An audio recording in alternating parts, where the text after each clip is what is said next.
Ready? Ready when you are. It goes nothing. Thank you for joining us today for what is our second Insidetrack event. Thank you to everyone who joined us for the very first one we did around about 3 months ago now. It was a really big success with lots of good questions.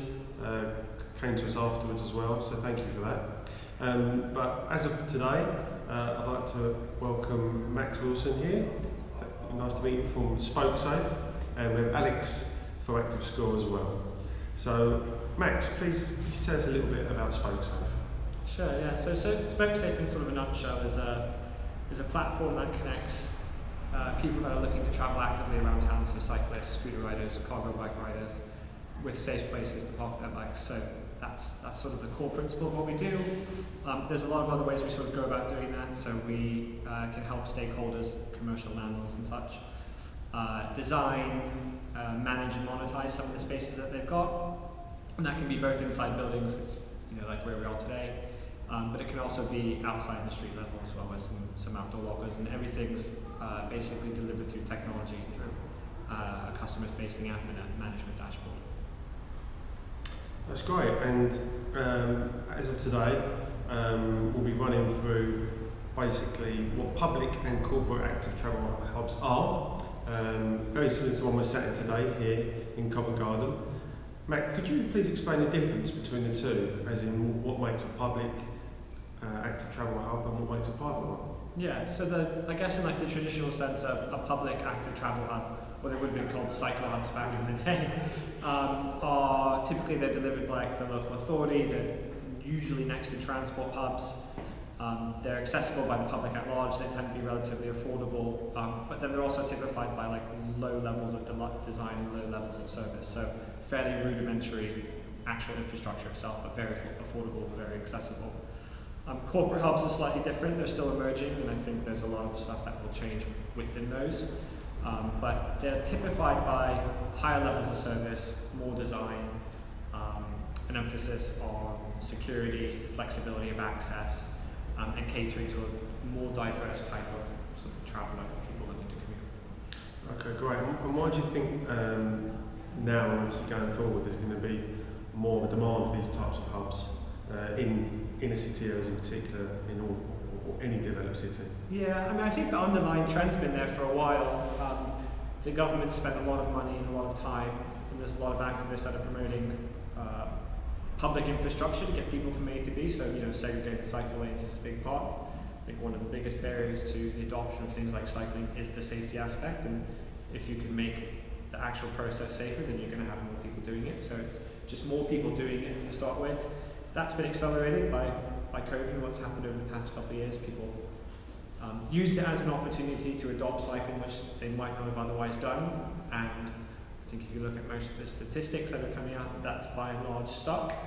And then I guess there's the element of the societal change that we're witnessing. It's better to be healthier now, to be more green, to be more sustainable. Yeah, I completely agree with that. And it's interesting, obviously, with the COP26 that's gone on recently, some of the pledges that have been made there. I know there's been some disappointment in the lack of mention of active travel, but it's bound to have an impact because of the sustainability commitments that have been made. So Alex, you have anything to add?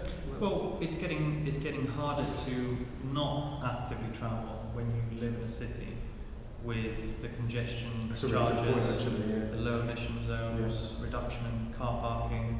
You physically, it will take you a lot longer and cost you a lot more money to get from A to B in a densely populated city, as if when you compare it to actively travelling, whether you're running, walking, scootering, cycling. All of those modes of active travel tend to be a lot more efficient, just a lot quicker in general, so you can rely on them, plus the additional benefits of the saving of money, getting your daily exercise, whether you want it or not. You just naturally get it from getting A to B, from commuting, but actively. That is a really good point, because if you look at London as a case example over the past 10 years, how it's changed. 10 years ago, you could easily drive into London, really. Yeah. Okay, you might have to pay a fairly small congestion charge, Whereas now, obviously, the congestion charge has gone up considerably. You've got the ULEZs coming. Yeah. It's increasing in size. Increasing in size. Yeah. And obviously, alongside that, you've got the investment in infrastructure that's happened. Yeah. So why would people not choose? Yeah, I mean, I think the efficiency thing is actually largely kind of ignored. People get so focused on like the green aspect to it and the healthy aspect, but I think something like 7 miles an hour in London is the average pace at which a car goes around central London. Yeah. I live in East Dulwich. It's a heck of a lot quicker for me to cycle in to where we are now, or virtually anywhere, Yeah, that's true. than even getting a train or a bus, I mean, let alone a car. Yeah. So I think it's the efficiency and the reliability of it as Yeah. well, especially with, we've got the train services are actually still less frequent than they were pre-pandemic. Yeah. So if you can just reliably get from A to B, I think that's a big part of it as well. I completely agree. And like you said, the infrastructure is continuously improving. Yeah. So people that are hesitant because of the safety aspect, they don't want to be on the road, they feel unsafe cycling when they're not on a cycle lane. That's improving. That's just becoming better and better, which means you could probably get from A to B without sharing the road with other vehicles. Yeah. And it's only going to get better in years to come. It certainly is. And it's not obviously just a UK trend, is it? We're seeing it across Europe, aren't we? Yeah. Obviously Paris recently have made some of the most biggest commitments to investment in active travel pretty much in the world. Said they're going to be a cycle-only city by... It's soon, it's in a few In years. a few years, cycle-only through the city. So it's, it goes to show. it just goes to show what is on its way to us. And are active hubs or active travel community hubs like this that we're sitting in today, are these the only way we can deal with obviously the increase in active travel that we're going to see, or are there other ways? Well, the good thing with the active travel hubs that we design and we work with Spokesafe to deliver, they're infinitely scalable. So it doesn't have to be on an enormous scale like you see in Amsterdam in the Netherlands, where they're these enormous buildings like multi-storey car parking of the bikes. Maybe as we are in the early stages of adopting this format, we can be quite adaptable in the size of them. So if you have a small space or a large space, we can design according to the end user's needs, the space that we've been given, and just make it work ad hoc, as opposed to having a strict regimen of this is a blueprint approach and we follow it regardless. I mean that's true, because I think a lot of developers in particular think, well, it's only really worth doing an active travel hub if it's going to park 400 or 500 bikes, which obviously isn't the case. I mean, here's a perfect example where we are today in Covent Garden, which is actually it's a retail shop, isn't it, Max? Yeah. And we'll go into some more detail about this actual example here shortly. So, active travel hubs, very good way of dealing with it. Is there other ways, Max, we could actually deal with increased active travel rather than just these centralised methods? I mean, the centralised spaces are great in really densely populated areas, which is basically like city centres, but you're not always going to be able to justify that amount of space in a less populated place. So another way of potentially tackling that issue is through like a distributed locker system. So at Spokesafe we manufacture a smart locker system. It's all get linked up to the app, and the idea is you combine the hubs, the big spaces in central areas, with the lockers, which are more distributed, and then you've got a network of spaces all around the city for anybody to access. Because one thing that I think people also kind of tend to ignore is that the proximity is really important. People are very, very focused on like the micro location of an area. If you can find somewhere which is 5 minutes closer to where you ultimately need to end up being, because these are modes of transport, they get you from one place to the other, then that's much better. So you'll probably have more adoption if you can provide the spaces closer to where the actual end of the journey is. That's interesting. So what you're saying is having a network of, say, centralised hubs like this, but then individual or small banks of lockers positioned in streets, or off-street, or is off-street a possibility?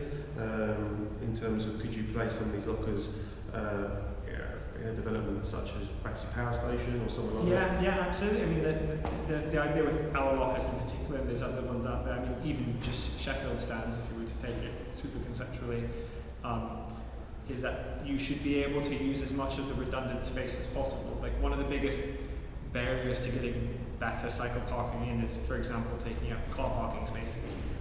As soon as you start to talk about taking car parking spaces off of the street, you have this vociferous dissent, which people don't really like. So why not try and use some underutilized space to do that? It makes a lot of sense. Obviously, security is an issue, isn't it? So I'll take it with your locker solutions. You charge for it, don't you? Yeah. But then it makes a lot of sense if you've got a Sheffield stand which you can use for free, or a locker you might have to pay it's a relatively small fee for, isn't it? Yeah. But your bike's going to be a lot more secure, isn't it? Yeah. We don't view them as being mutually exclusive. Like, it's just like different services for different types of use. Like, if you're parking outside a shop for 10 minutes, you're probably completely fine leaving your bike at a Sheffield stand. If you're leaving it overnight, you're maybe less okay with that. Or if it's something that you want to park because it's close to your house, you're probably less okay with it. So it's about giving people the option. Makes an awful lot of sense. So ultimately, different hubs will serve different needs. Let's have a closer look now at a recently completed public cycle hub in Finsbury Park. So the Finsbury Park Active Travel Hub is located very near Finsbury Park Station. It's near the High Street, and it serves as a bit of a transport node, I guess, Max, would you say? Yeah. So people from, I guess, outside of the underground network, as opposed to driving or getting a bus to the station, they cycle, drop the bike off, and then jump on the, I guess would be the Piccadilly line, and use that to get into town. Right, okay. And if we go through talking about some of the features of the hub now, access and security is always important, isn't it, Alex, in terms of when designing a good hub, and it's good to see the Finsbury Park one has good access and security, doesn't it? Yeah, correct. It's got a dedicated cycle lane off the road that leads you directly to the cycle hub. In terms of signage, they've done it very clearly, they've designed it clearly, so when you approach it, you can identify the fact that it is a cycle hub. It is sheltered, so you don't have to worry about your bike being outside in the elements, in the rain, in the cold, or even against theft. It protects it from theft. It's secure by a key fob access, so you can only enter the cycle hub with your dedicated key fob, and there's also additional security provided by the CCTV that's not in operation. So in terms of the infrastructure, there are 146 two-tier racks. There's one Sheffield stand in place. There's 5 cargo bike spaces, which shows that they are considering new modes of active travel. So you've got various types of bikes nowadays. You don't have the standardised bike that fits in all types of racking systems. So cargo bikes are increasingly more popular nowadays. And they've also got a repair station, which means minor repairs, a puncture, a quick tighten up your spokes or loose bolts can be done on the premises and keep you actively travelling for longer. That's great. So in regards to that's a very good example of a good active travel public cycle hub. What could be slightly better about it? Maybe on the management side of things? Is there anything there that we think, obviously going back a few years, 2017 when it was obviously built, and it's currently using a key fob access, isn't it? Yeah, so it was, I think, refurbished in 2017, early 2017, so it's sort of like over 4 years old now. It's still a really good example of what a public cycle hub kind of is and should be from an infrastructure perspective, but they all have the same sort of management problems, which is all predominantly done offline. and that massively limits the usage of it. So for example, if you take a look at the numbers at Finsbury Park, I think it's something like roughly 150 odd spaces. The membership numbers are capped at 450 notional members who have a space, or not a space, but have the right to access the space. But if you go and you look around it, it's probably, you'll see vacancy between 25 and 35% at any one period of time. So people that might be using the space or might want to use the space aren't able to access it, and the key fob also means that you can't access it on a daily basis. You have to have it physically posted to you. So currently we are sat in a recently completed Active Travel Hub that was designed by us at ActiveScore and is managed by Max at Spokesafe on behalf of Covent Garden. Before we discuss the Covent Garden Active Travel Hub in more detail, please enjoy a short virtual walkthrough of its facilities.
Welcome back, and I hope you enjoyed the video. So what makes the format of the Covent Garden Hub different from conventional cycle hubs? Over to you, Max. yeah, so I think Alex will probably talk more about like the design aspects and stuff like that, but from my perspective, the perspective of Spokesafe, I think what makes it more interesting, or certainly different to what exists, is the fact that we can manage the whole process, the operation of it through technology. And what that really means is that we can make the space way more efficient than what it has traditionally been.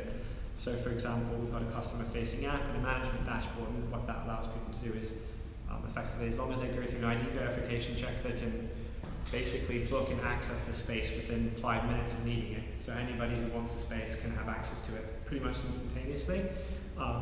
You wouldn't have been able to do that with the traditional systems like the fob system, because of course they're relying on you receiving in the post the physical fob. Yeah, so like the one at Finsbury Park, it's all fob based. Yeah, so exactly. The chances that you're going to return that if you stop using that specific cycle are unlikely, which means completely unlikely. I mean, I think they even get to the extent where some of the public hubs that are just adjacent to like regional train stations, from the outset limited the number of fobs that they were ever going to issue.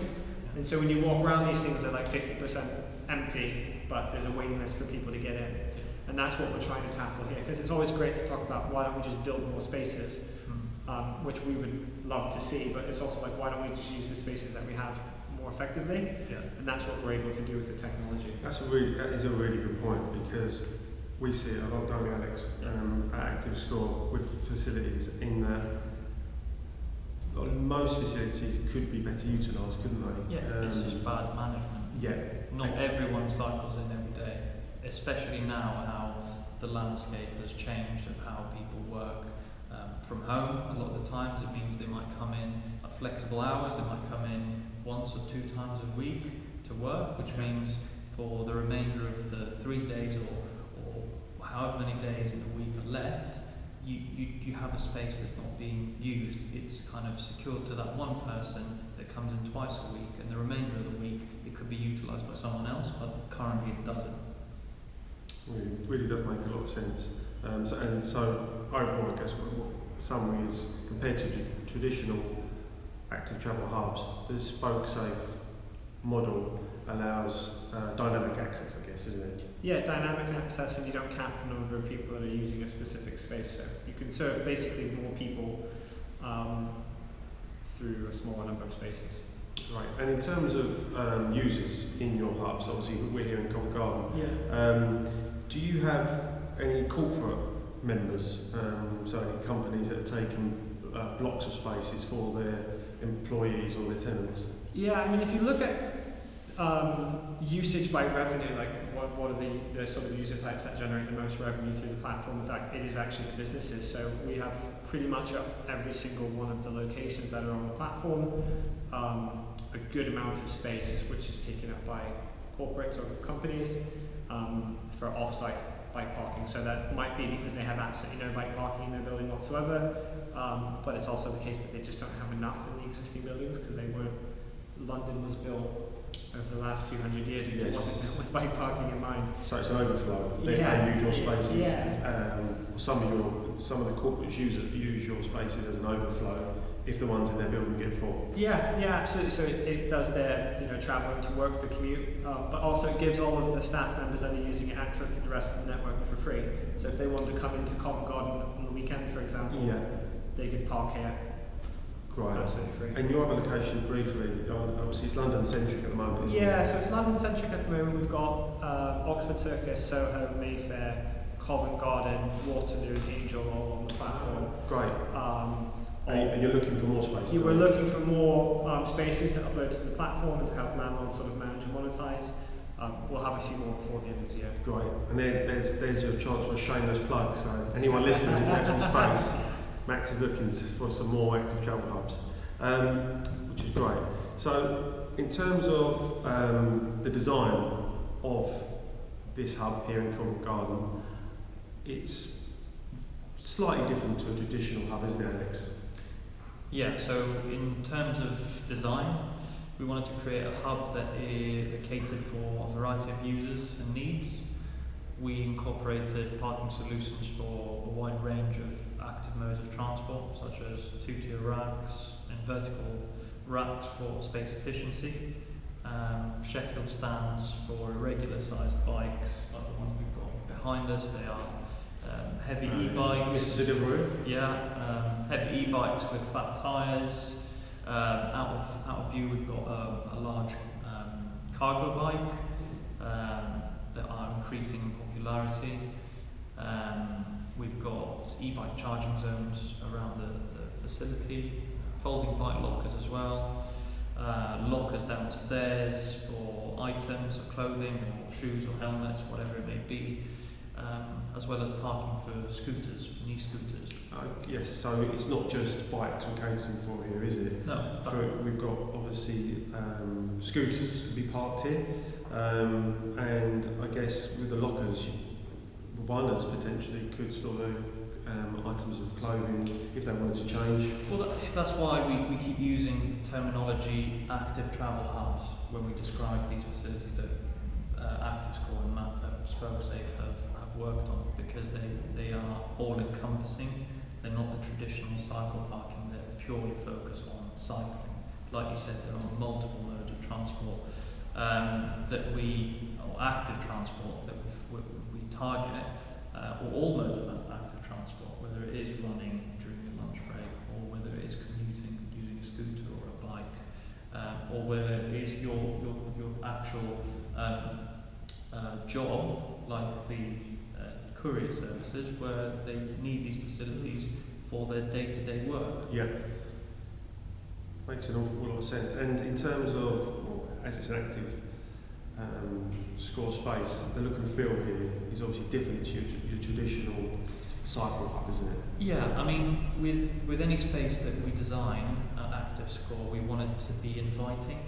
We appreciate the fact that it has to be functional, practical, it has to be user-friendly, but it also has to be inviting. That's a really good point. And here, Max, in terms of services, because you don't want it to be just a place where someone can come and park their bike. You want some services to be provided out of here. So could you give us an example of the type of service that could potentially serve the users here in this hub? Yeah, absolutely. So one of the things that sort of a consistent theme is like making more efficient use of the space that you've got. And, if you look like a space like this, there's a lot of space which isn't being used for parking your bike or your cargo bike. There's a lot of circulation space. And you've got a lot of people that are constantly coming here and parking their bikes. So it makes sense to think about complementary services that you could tie in to help people throughout the process. And an obvious one, for example, would be bike servicing. Yeah. Bike servicing, typically you have to take those to a bike shop. There's normally quite long waits for those at the moment because the demand is so high. So it makes sense to start to explore these other ancillary services to provide a better overall experience for the people that are using it. Certainly, and it's convenient, isn't it? I mean, if you Super could convenient, leave your bike here where you would usually park it and have it serviced, rather than having to take it to a shop in your lunch break or at the weekend. I mean, one of the things we've been thinking about as well, an extension of the service aspect is sort of like SOS repairs. So like what happens if you get like a flat or something like that when you're out and you don't know how to repair it, and like you want to use the bike to get back home or whatever. Well, we've actually got a space here. We've got some repair stations and pumps which you can fix some niggles, but if you need something actually properly repaired, that would be very helpful to not have to then drag it to a shop and leave it somewhere overnight. That makes a lot of sense. So why should a landlord convert a space into an active travel hub? I mean, it depends on the type of building. So for office buildings, active travel facilities are now like a key part of what the building actually offers. So if you look at the top, like 4 or 5 things that an occupier might want in a building, cycle parking is like right up in there. So they're realizing that rather than it just being some ancillary space that you can just like throw a couple of racks into and call it quits, like it's actually a key selling point. If you don't have good facilities, then you can just have more trouble renting out the building. I think another aspect is, certainly like the post-COVID world, I think it's happening anyway. There's a lot more available real estate in city centres, whether it's office space or retail space, and landlords are going to have to be more forward-thinking in terms of how they monetize that space and what actually usage of a building means. Mm-hmm. Like they have here. Like they have here, so very, very forward-looking landlord understands that there's some vacancy around. People in a retail space, people want to be able to travel around. Why not repurpose that, monetize it, and provide a facility not only for the residents of the area, but people who want to shop, and also importantly, like the people that are working in the area. Yeah. A lot of the bikes that you'll see around us are probably people that are working in the shops around here. We have people that access the space 24/7, that work in bars and restaurants around here. And the offices. And the offices as well, Yeah, makes a lot of sense.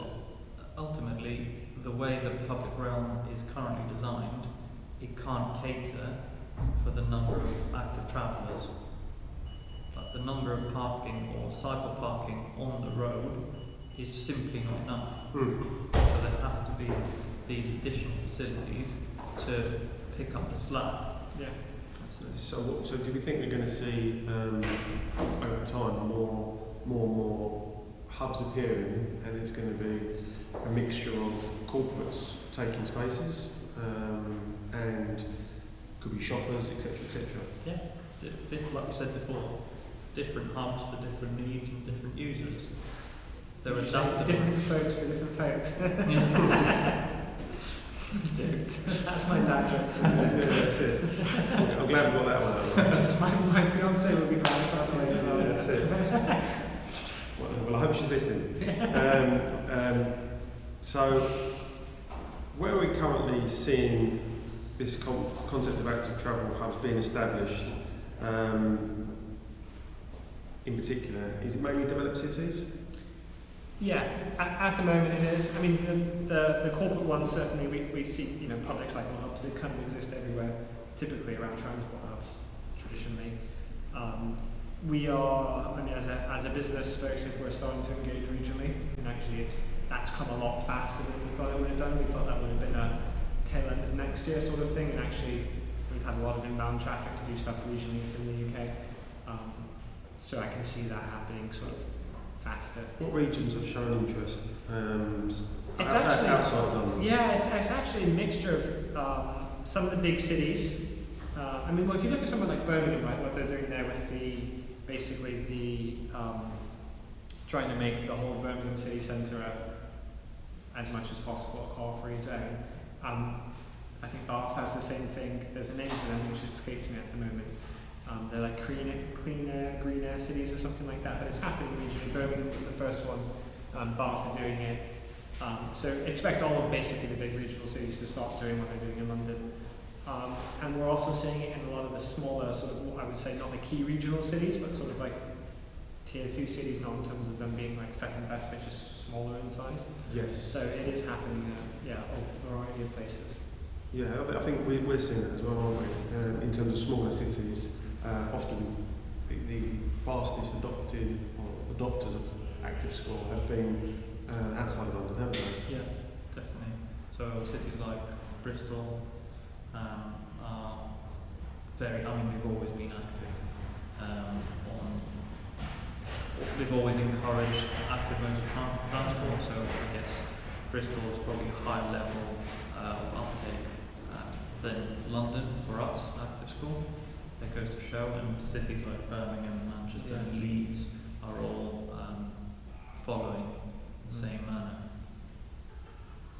Great, and how does the format of a corporate active travel hub differ to, say, a public one like Finsbury Park we saw earlier? So, in terms of design, there's a difference between the additional amenities within the space. So, for like the Finsbury Park was a good example of a public cycle hub because it was really functional. It had the cycle parking, it had a repair station, it had variety, and that's all you really need for a public cycle hub. But when you go into the corporate sector, you want these additional amenities that you would potentially find in a building-specific active travel hub. So you want the extras like the lockers, the benches, the associated services that could come along that potentially could tie into showers, toilets, changing rooms, just all the things that a daily commuter would expect to have access to versus a short-term public cycle parking, on-street cycle parking that it doesn't offer. Makes a lot of sense, and there'll be a management difference. Yeah, definitely. I mean, the management thing, that's what we focus on at Spokesafe, so we obviously think about it a lot, and we just think there's much better ways of doing things. I think maybe one of the other things which kind of hasn't been discussed, or we maybe touched on, is the community aspect of it, and so you're seeing a lot of the really big corporate cycle hubs, like is it 22 Bishopsgate, for example, that has a travel officer that sits in the space that sort of manages the community. I can see that being something that happens a lot more going forward, and that's something, again, that we're sort of thinking about. You're not going to provide that in a 10-space corporate active travel hub. It makes sense in a 1200 space hub. Yeah. So are there other ways of doing that? Yes, other than just having a person to organise to do it. So more like pop-up type events, or like live servicing touched on earlier. Yeah, it's really good. And why do we need shared corporate hubs? Why is there an emerging need for this? Well, we talked about this earlier. The buildings, especially in cities like London, they don't have the ability to cater for the increase in active travel, so they might not have the space to physically accommodate active travel facilities or even cycle parking. So these people that work in these offices or retail shops need somewhere to park their bikes. And if these cycle hubs, due to the ability to be adaptable in scale, means that in disused spaces or underutilised spaces, we can provide a facility that allows them to have something to their bikes, their scooters, their running gear, whatever it may be. Even some of the new ones, or like relatively new, like I think the Georgiadis new office building has it's relatively new, isn't it? Yeah. It's relatively new, but has a massively limited number of bike parking in there.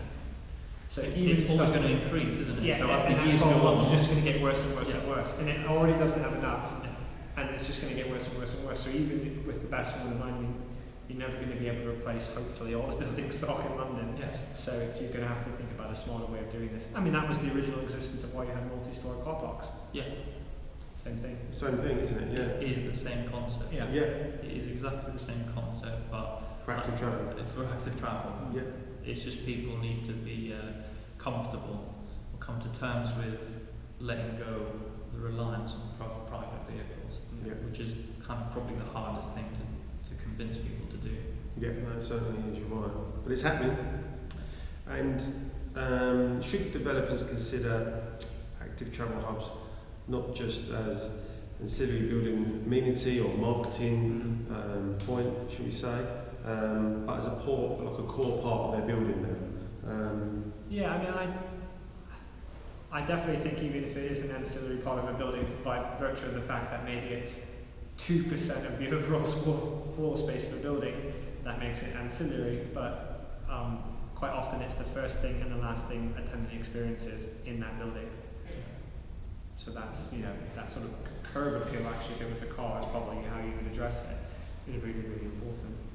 Yeah, and I remember there was a report done by the VCO a few years ago, and it was, I think, the third most important factor was the active travel facilities behind internet and the cost of the actual space when someone was looking to take space in a building. So that goes to show how important it's become. And can Spokesafe help turn an existing underutilised cycle store into a thriving active travel space and manage it within a private building, for example, or is it just kind of have to be a kind of retail type space like this, or public space like this? No, not at all. I mean, it's ultimately what we're trying to do is provide the public at large access to more spaces to park. And actually, if you look at the spaces that are on the platform at the moment, we're on 3 car parks, which would actually normally be closed off. We've opened those up. This would normally be a vacant shop, normally be closed off. The one up in Angel is a self-storage facility, actually, where the self-storage company built cycle parking as part of it. We just help them basically attract customers to it. Okay. So we're very much about opening up private buildings that would once be closed off to the public and sort of sharing that resource. Great, so that's interesting. So you can actually help developers who might have large sites, or even small sites, actually make better use of space to provide the facility and the management of the facility. Yeah, absolutely. And hopefully, for them they can monetize a little bit of it. We'll get smarter at the monetization as we go further along. There's a lot of sort of stuff that we're not doing that we could potentially do to do that, or to help them do. So there's a big element of that. Great, and it's all the management side. If I was a tenant or a user, should we say, it's all app-based, isn't it? Yeah, absolutely. So you would book and access your space through the app. If you're a pay-as-you-go user, you get a code to access the door. If you're a monthly member, it's handled slightly differently, but virtually the same thing. It's all online, all done remotely. You just have the way you access the code is different, basically. It gets emailed to you rather than... That will eventually all be through the app. Probably sometime early next year that will happen, actually. Yeah, okay, that's great. And this subject in terms of active travel hubs and them becoming more popular, more commonplace in our cities, is it a lot to do with a change in mindset, Alex, of people in general? I think it's developers, landlords, public bodies. A combination of changing mindset. Like we said, it's the same example as an NCP, a multi-story car park. People come accustomed to know what they're about. They know that they're located in multiple areas within a densely populated city, and they know that you park your car, you pay for it, and when you're done, you leave. It's the same concept, but for your bike or for your scooter. So it's massively a change in mindset. Exposure as well, so information on these active travel hubs it's not just Covent Garden, there are multiples, like you said, from Spokesafe and other providers. But is there enough exposure out there to inform people that these hubs exist? And it's not expensive to use them. They're very user friendly. They're very almost inexpensive to use, and it encourages people to actively travel more. It just makes it easy. It makes that decision easier to make, so you don't have to worry about where you're going to park your bike when you get to that destination, or even if you're parking it overnight because your own apartment or office block doesn't have parking overnight or throughout the day.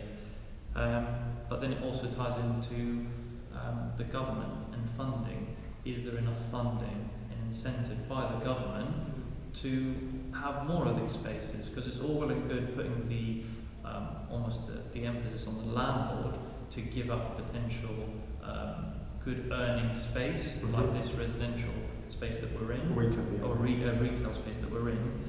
It was, like Max said, forward-thinking landlord that accepted the fact that there might be a loss in revenue, but it's a good thing to do for the area of Covent Garden. So for other spaces that maybe belong to the government, would there be the need for funding and incentives to be in place to say, right, we've got this space, can we better utilise it, like the Finsbury Park example?